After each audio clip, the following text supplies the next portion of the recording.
Adventures and Narrow Escapes of Mr. Ethan Cheeseman and his 3 children, who, you will soon find, are quite possibly the most friendless and, conversely, the least friendful children in the entire United States.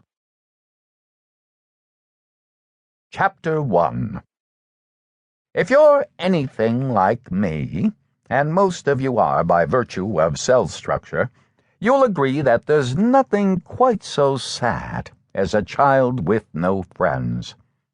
The children of Mr. Ethan Cheeseman found themselves in a near constant state of friendlessness through absolutely no fault of their own. By all accounts, the 3 youngsters were smart, pleasant, witty, attractive, polite, and relatively odor-free. All traits that generally result in one having plenty of friends.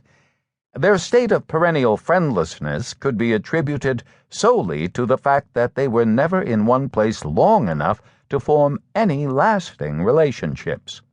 You see, Ethan Cheeseman was a scientist and inventor by trade, and when he moved closer to perfecting a device so incredible, a device that could be used for either immense good or unspeakable evil, he found that suddenly everyone, from corporate criminals to top-secret government agencies to international super spies, desired to get their hands on his brilliant new creation.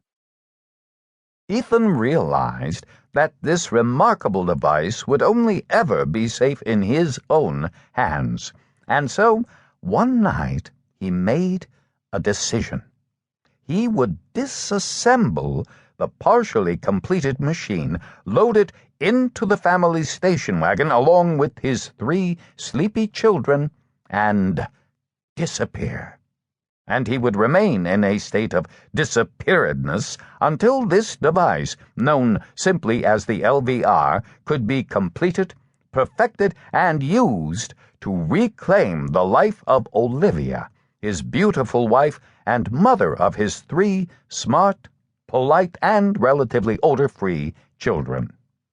That was nearly 2 years ago, and since then Mr. Cheeseman and his children have been on the run, scarcely keeping one step ahead of these corporate villains, foreign intelligence operatives, and members of government agencies so secretive that no one, not even those who work for them, knows their names.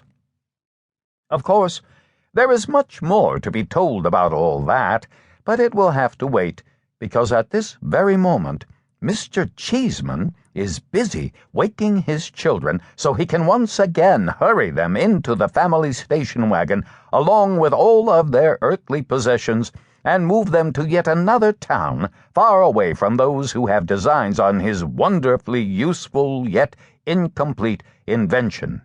"Let's go now," said Mr. Cheeseman, bursting into the room where his 2 boys slept peacefully and completely unaware. "We must be out of here in less than an hour."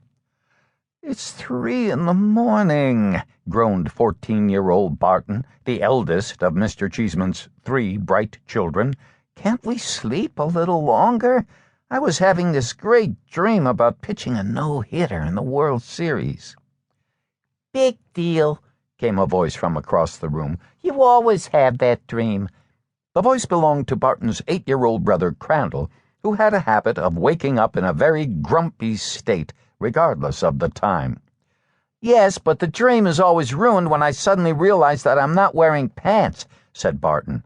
"This is the first time I remember to wear pants, and I'm not even allowed to enjoy it.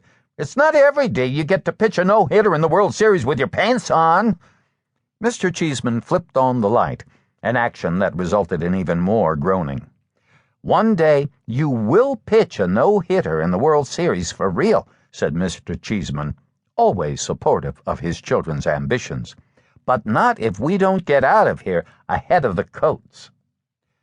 Coats was the term Mr. Cheeseman used to refer to all spies, corporate hoodlums, and members of hyper-secret government agencies that would make the CIA seem very much like a church choir. "Why won't they leave us alone?" asked